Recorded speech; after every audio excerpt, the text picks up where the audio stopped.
আজকে অনেকগুলো নিউজ নিয়ে চলে এসেছি তোমাদের সাথে কথা বলতে। তো চলো শুরু করা যাক। সানি টকের সঙ্গে সিনেমার জগতে হারিয়ে যাও আর ছোট্ট করে সবকিছু জেনে নাও। আমির খানের ইন্ডাস্ট্রিতে 30 বছর কমপ্লিট হচ্ছে, আর কয়েকদিনের মধ্যেই 60 বছরের জন্মদিনও চলে আসছে। আর ওনার কাজকে সম্মান করে স্পেশাল ফিল্ম ফেস্টিভ্যাল অ্যানাউন্স করা হয়েছে, যেখানে থাকছে আমির খানের পপুলার মুভির মধ্যে টোটাল 22টা মুভি, যেটা নতুন করে রিলিজ হবে। যেমন তার মধ্যে থাকছে পিকে, লগন, দাঙ্গল, 3 ইডিয়টস, তারে জামিন পার, ধুম 3, আন্দাজ আপনা আপনা, আরো অনেক। ইতিমধ্যে এর একটা ছোটখাটো ট্রেলারও চলে এসেছে, যার মধ্যে তোমরা কি কি মুভি রিলিজ হচ্ছে তার টোটাল লিস্টটা দেখতে পাবে। এবার শুধু বলিউড নয়, হলিউডেও নতুন দুটো মুভি রিলিজ করেছে, যেটা রিলিজ মুভি। একটা হচ্ছে ডিউন পার্ট 2 আর একটা হচ্ছে ইন্টারস্টেলার।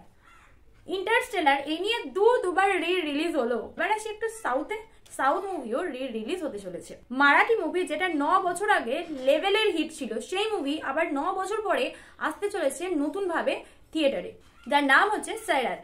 আর এটা আসছে 21শে মার্চ, মানে হাতে গোনা আর 4-5টা দিন বাকি আছে। তবে এই মুভি কিন্তু বলিউডেও আমরা দেখেছি, যেটা ধর্ম প্রোডাকশনের তরফ থেকে এসেছিল। এখানে জাহ্নবী কাপুর এবং ইসার খাট্টারকে দেখেছিলাম হিরো হিরোইন হিসেবে। আর এই সিনেমার গানগুলো কিন্তু লেভেল ছিল পুরো। অন্যদিকে অজয় দেবগন একটি নতুন মুভির প্রযোজনা করেছেন, যেটা আসতে চলেছে খুব তাড়াতাড়ি, যার মোশন পোস্টারও অলরেডি আউট হয়ে গিয়েছে, যার টাইটেল হচ্ছে মা। আর এখানে লিড রোলে আমরা দেখতে পাচ্ছি কাজল দেবগনকে। এর থেকে ডিটেলস এখনো পর্যন্ত সামনে আসেনি, শুধু এটুকুই বলবো যে মুভিটি রিলিজ করছে এই বছর 2025 জুনে, 27শে জুন। আর একটা ভালো খবর হচ্ছে এই মা মুভিটা 4টে ল্যাঙ্গুয়েজে আসছে, হিন্দি, তেলেগু, তামিল এবং বাংলা। আর এই মুভিটি হচ্ছে পৌরাণিক হরর মুভি। তো আজকে এই পর্যন্তই।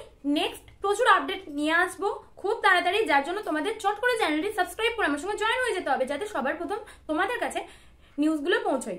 সানি টকের সঙ্গে সিনেমার বকবক হয়েছে শেষ। আবার আসছি নতুন মুভি নিয়ে, তোমরা সবসময় থাকো ফ্রেশ। টাটা।